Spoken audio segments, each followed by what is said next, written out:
Marine Tigers, a NewyoRican story by Jose Bello. Jose Bello was born on February the 5th, 1943 in Santurce, Puerto Rico, and he was raised in Newark. Therefore, he became a NewyoRican and a Marine Tiger. Jose Bello is an author, artist, and musician. Moving from Spanish Harlem in Manhattan to the Upper West Side, and then to Brooklyn, and then to the Bronx. He then returned to Puerto Rico and joined the U.S. Army.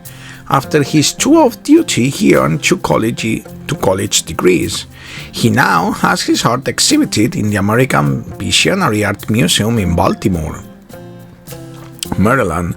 Writing his autobiography has been one of the biggest goals of his life. He now resides in West Virginia with his wife, where he continues his hard work, writing and playing music in a trio.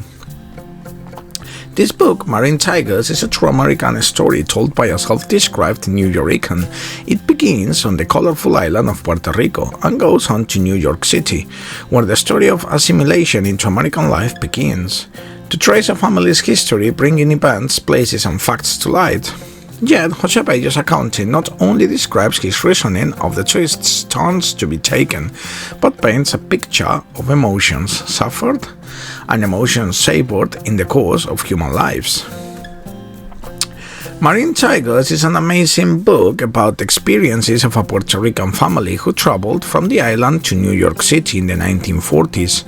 This is a simultaneous story about a man, a family, and a community. Written in plain spoken prose by its author, Jose Bello, his story takes the readers from his earliest recollections of childhood on the island to the voyage to New York City on a refurbished freighter named the Marine Tiger, to the experiences of his parents, his siblings, and himself as they assimilate into the American way of life. In this autobiography, we meet Jose's father, a skillful barber who struggles to support his family through ceaseless work. We also meet his mother. In this book, we follow Jose's family as they move from their first apartment in Spanish Harlem to a better neighborhood, uptown, and on to Brooklyn and the Bronx. Most of his book's plot is about get to know Jose. We walk alongside him through his neighborhood. He tells us what it's like to be a boy dropped into a new city with a strange culture and a street language which sounds like gibberish.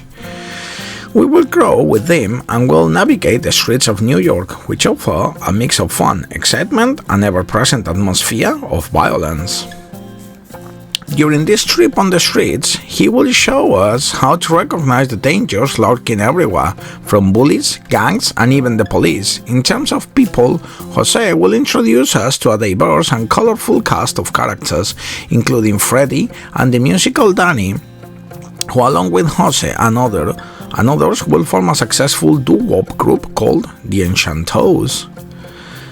As a musician and a street cat, Jose will always introduce us on a variety of tracks, starting with weed and wine to experimenting with cough medicine and pills, and ultimately graduating to heroin. Also, Jose invites us to his wedding with Dolores, a young woman from a loving family. However, Dolores has some bad habits of her own. Although the couple has problems, Jose introduces us to his daughters, Denisa and Viveka. Through all this, Jose will not be alone. We will also know that the bonds among Jose, his brothers, and sister are indestructible. His family will always be around. Marine Tigers will take us, the readers, through as many states of mind as it does geographical places. It's often hilarious, sometimes tragic. Life has a steady supply of monkey wrenches at hand for those who think that perfection exists. The literature of the Puerto Rican minority in New York. Thanks for watching.